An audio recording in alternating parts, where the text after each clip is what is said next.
ஏய் எனக்கு இன்டர்வியூ கால் வந்திருக்கு. ஓ சூப்பர், கால் வந்துடுச்சே கம்பெனிலேருந்து இன்டர்வியூக்கு.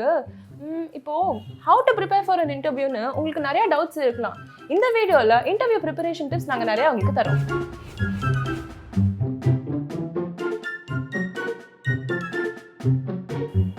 இப்போ இன்டர்வியூ டிப்ஸ்லாம் நிறையா இருக்கு. நீங்கள் ஃபர்ஸ்ட் செய்ய வேண்டிய விஷயம் என்ன தெரியுமா? உங்கள் ரெஸ்யூமேவை ஒரு நல்லா 4-5 வாட்டி படிங்க.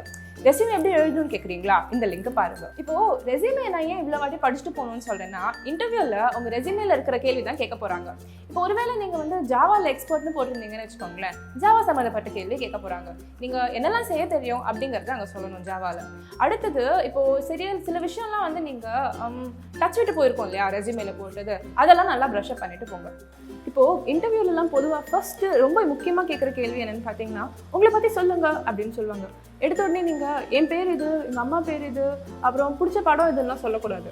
கம்பெனிக்கும் நீங்கள் செய்ய போகிற வேலைக்கும் சம்மந்தப்பட்டதாக தான் நீங்கள் உங்கள் பயோ சொல்லணும். இதில் வந்து நீங்கள் உங்கள் ப்ரையர் எக்ஸ்பீரியன்ஸ், அப்புறமா ஃப்யூச்சரில் வந்து ஒரு 2-3 இயர்ஸ் இல்லை ஒரு 5 இயர்ஸில் என்ன ஆகணும்னு உங்கள் கோல்ஸ் இருக்கும் இல்லையா, அதை பற்றிலாம் சொல்லணும். என்ன சொல்கிறதா இருந்தாலும் கிறிஸ்பாக சொல்ல ட்ரை பண்ணுங்கள். ஏன்னா உங்கள் first impression is the best impression. அடுத்து நீங்கள் முக்கியமாக தெரிஞ்சுக்க வேண்டிய விஷயம் என்னென்னா, உங்கள் கம்பெனியை பற்றி ரீசர்ச் பண்ணிட்டு போகணும். இது எதுக்குன்னு கேட்குறீங்களா? ஃபஸ்ட்டு உங்களை பற்றி என்ன சொல்ல முடியும் அப்படின்னு கேட்டாங்க இல்லையா, அடுத்தது எங்களை பற்றி என்ன தெரியும் அப்படின்னு உங்கள் கம்பெனியில் கேட்பாங்க. இதுக்கு நீங்கள் என்ன செய்யணும்னா, உங்கள் கம்பெனியோட வெப்சைட்டை போய் பார்க்கணும். அதில் இருக்கிற கோல்ஸ் அண்ட் மிஷன்ஸ் அப்படிங்கிற பேஜ் இல்லை வேல்யூஸ் அப்படிங்கிற பேஜ் பார்த்தாலே உங்களுக்கு ஒரு நல்ல இன்ஃபர்மேஷன் கிடைக்கும். இதை தவிர நிறைய கம்பெனிஸில் பிளாக் பேஜ்லாம் மெயின்டைன் பண்ணுவாங்க. அதை படிச்சிங்கனாலும் உங்களுக்கு நல்ல இன்ஃபர்மேஷன் கிடைக்கும். உங்கள் கம்பெனி இருக்கிற ஃபீல்டு இல்லை செக்டர் இருக்கு இல்லையா, அதை சம்மந்தப்பட்ட நியூஸை நீங்கள் படிச்சுட்டு போகிறது ரொம்ப முக்கியம். ஸோ இன்டர்வியூ காலையில் நீங்கள் நியூஸ் பேப்பர் எடுத்து அதில் என்னெல்லாம் இன்ஃபர்மேஷன் இருக்குதுன்னு பார்த்துட்டு போங்க. ஒருவேளை பிஸ்னஸ் அண்ட் ஃபினான்ஸில் நீங்கள் வந்து வேலைக்கு தேர்ந்தீங்கன்னா, செபியோட ரெகுலேஷன்ஸ் ஏதாவது புதுசாக வந்திருக்கும் இல்லையா, அதை பற்றி படிச்சுட்டு போங்க. இன்னொன்று, இப்போ சாஃப்ட்வேர் கம்பெனியில் வேலை செய்ய போகிறீங்கன்னா அது சம்மந்தப்பட்ட நியூஸ். ஆனால் நீங்கள் மீடியாவில் வேலை செய்கிறீங்கன்னா எல்லா நியூஸ் பேப்பரையும் நீங்கள் ஃபுல்லாக படிச்சுட்டு போகணும். இப்போ ஒருவேளை நீங்கள் படித்ததுக்கு சம்மந்தமே இல்லாமல் புதுசாக ஏதாவது வேலைக்கு போகிறீங்கன்னா, ஃபஸ்ட்டு அவங்க என்ன கேள்வி கேட்பாங்க தெரியுமா? ஏன் இந்த ஜாபு, ஏன் இந்த கம்பெனி, ஏன் இந்த செக்டர் அப்படின்லாம் கேட்பாங்க. அதுக்கெல்லாம் நீங்கள் பதில் ரெடியாக வச்சுக்கணும். உதாரணத்துக்கு இன்ஜினியரிங் படிச்சிருக்கீங்க, இப்போ உங்களுக்கு ஃபில்ம் மேக்கிங் இல்லை ரைட்டிங்லாம் போகணுன்னு நினச்சிங்கன்னா அந்த கம்பெனியில் கேட்பாங்க, நீங்கள் படித்தது வேறு, நீங்கள் செய்கிற வேலை வேறையா இருக்கே அப்படின்னு கேட்டாங்கன்னா, இல்லை ஏதோ நான் செய்கிறேன் அப்படின்னு சொல்லாமல், இதில் இன்ட்ரெஸ்ட் இருக்குது, நான் இந்த கோர்ஸ் படிச்சிருக்கேன், இந்த புக்ஸ் எல்லாம் படிச்சிருக்கேன், இப்போ பாருங்கள் என்னோட போர்ட்ஃபோலியோவில் நான் இதெல்லாம் பண்ணியிருக்கேன் அப்படின்னு காமிச்சிங்கன்னா அது வந்து அவங்களுக்கு ஒரு நல்ல இம்ப்ரெஷனை கொடுக்கும் உங்களை பற்றி. இப்போ நீங்க எதுவும் படிக்காம போயிருந்தீங்க ஒரு வேளை அப்படின்னா, தெரியலன்னு சொல்லலாம். ஏன்னா தெரியலன்னு அக்செப்ட் பண்றது தப்பு கிடையாது. நீங்க வந்து தெரியும் அப்படின்னு சொல்லிட்டு அவங்க ஏதாவது கேள்வி கேட்டு நீங்க உளறிட்டீங்கன்னா அது இன்னும் பிரச்சனை. இப்போ அதுக்கு பதிலாக நீங்க வந்து எனக்கு தெரியல, நான் லேர்ன் பண்றேன் அப்படின்னு சொல்லி பாருங்களேன், அது நல்ல டிஃபரன்ஸ் இருக்கும். இதே மாதிரி உங்க ரெஸ்யூமேல நீங்க ஏதாவது பேப்பர்ல அரியர் வச்சிருந்தீங்கன்னா அது கண்டிப்பா அதை பத்தி கேட்க போறாங்க. அப்ப கூட நீங்க வந்து எனக்கு தெரியாது, அவங்க மார்க் போடல, நான் நல்லா தான் எழுதினேன் அப்படின்னு சொல்லாம கிளியர் பண்ணிடுவேன் அப்படின்னு கான்ஃபிடென்ஸ் கொடுத்துட்டு, இல்லை ஒருவேளை ஆல்ரெடி கிளியர் பண்ணியிருந்தீங்கன்னா என்ன ஆச்சு அப்படின்னு எக்ஸ்பிளைன் பண்ணீங்கன்னா அது நல்லா இருக்கும். பொதுவாகவே எல்லா கம்பெனிலையும் உங்கள் ஸ்ட்ரென்த் அண்ட் வீக்னஸ் பற்றி சொல்லுங்கள் அப்படின்னு கேட்பாங்க.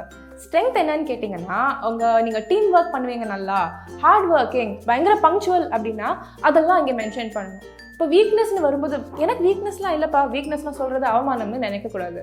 இப்போது நான் ரொம்ப ஈஸியாக ஸ்ட்ரெஸ் ஆகிடுவேன் அப்படிங்கிறது ஒரு வீக்னஸ்னு வச்சுக்கோங்களேன். அதை வந்து நான் ஸ்ட்ரெஸ் ஆனாலும் ஹார்ட் ஒர்க் போட்டு வேலை செஞ்சு காம்பன்சேட் பண்ணிவிடுவேன் அப்படின்னு நீங்கள் சொல்லலாம். இப்போ இந்த ஸ்ட்ரென்த் அண்ட் வீக்னஸ்லாம் உங்களுக்கு எங்கே தெரிய வரும்னா, நீங்கள் பண்ண பார்ட் டைம் ஜாப் இல்லை இன்டர்ன்ஷிப்பில் தான். இப்போது அதை பற்றியும் கண்டிப்பாக கேள்வி கேட்பாங்க. நீங்கள் இன்டர்ன்ஷிப்பில் என்ன வேலை செஞ்சீங்க அப்படிங்கிறத வந்து நல்லா ப்ரிப்பேர் பண்ணிட்டு போய் அதை பற்றி பேசலாம். இங்கே நீங்கள் இன்டர்ன்ஷிப்பில் என்ன டூல்ஸ் கற்றுக்கிட்டீங்க, நல்லா ரெஸ்யூமேல எழுதிருப்பீங்க இல்லையா, அதை பற்றி கூட இங்கே மென்ஷன் பண்ணணும். இப்போது இன்டர்வியூ வந்து சீரியஸாகவே போயிட்டு இருக்காது. உங்களுக்கு கொஞ்சம் ஈஸியாக இருக்கணும் அப்படின்றதுக்கு வந்து அவங்க கேள்வி கேட்பாங்க, உங்கள் ஹாபி பற்றி சொல்லுங்கள் அப்படின்னு.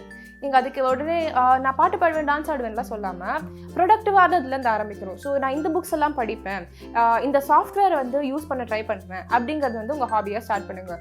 அதுக்கப்புறமா நீங்கள் வந்து உங்கள் பாட்டு இல்லை டான்ஸு அந்த மாதிரி ஹாபீஸ்க்கு போகலாம். இப்போது ஹாபின்னு எடுத்துக்கிட்டா அது சம்மந்தப்பட்ட நியூஸையும் நீங்கள் சொல்கிறது நல்லது. இப்போது ஸ்பெசிஃபிக்காக இந்த புக்கு படிப்பீங்கன்னா, இந்த வருஷம் யாரை வந்து புலிட்சர் ப்ரைஸ் வின் பண்ணாங்க அப்படின்னு கேள்வி கேட்டாங்கன்னா அதுக்கும் உங்களுக்கு பதில் தெரிஞ்சு வச்சுக்கிறது நல்லது. ஃபோட்டோகிராஃபி ஹாபி அப்படின்னு வச்சுக்கோங்களேன், அதை பற்றி நீங்கள் சொல்லலாம். சம்டைம்ஸ் நீங்கள் வந்து உங்கள் ஃபோட்டோஸ் எல்லாம் எடுத்துகிட்டு போய் கூட நீங்கள் காட்டலாம், நான் இங்கே இந்த எக்ஸிபிஷனில் வந்து என் ஃபோட்டோ வந்து வச்சுருந்தாங்க அப்படின்னு நீங்கள் சொல்லலாம். இன்னொரு முக்கியமாக இன்ட்ரெஸ்டிங்கான கேள்வினே வச்சுக்கலாமே. இப்போது உங்கள் பேர் வந்து வினோதமாக இருக்குது, இல்லை உங்கள் ஸ்பெல்லிங் டிஃப்ரெண்ட்டாக இருக்குன்னா அதை பற்றி கண்டிப்பாக கேட்பாங்க. ஏன் இந்த மாதிரி பேர் இருக்குது உங்களுக்கு அப்படின்னு கேட்டாங்கன்னா, தெரியாது அம்மா அப்பா இந்த பேர் வச்சாங்க அப்படின்னு சொல்லாதீங்க. கூகுளில் அதுக்கு முன்னாடியே பார்த்துட்டு போங்க, இந்த பேருக்கு இதுதான் அர்த்தம், ஏன் உங்களுக்கு வந்து ஒரு எக்ஸ்ட்ரா ஆல்ஃபபெட் உங்கள் பேரில் இருக்குது அப்படிங்கிறத நீங்கள் தெரிஞ்சு வச்சுட்டு போகணும். இப்போது இன்டர்வியூவில் வந்து என்னெல்லாம் சொல்லணும்னு நீங்கள் ப்ரிப்பேர் பண்ணியிருப்பீங்க. அடுத்து என்ன தேவை, கையில் என்ன எடுத்துகிட்டு போகணும்னு யோசிப்பீங்க இல்லையா? அதுக்கு இன்டர்வியூ ப்ரிப்பரேஷன் செக்லிஸ்ட் இல்லை, நீங்கள் என்னெல்லாம் எடுத்துகிட்டு போகணுன்னு டிக் பண்ணி நீங்கள் செக் பண்ணிக்கலாம்.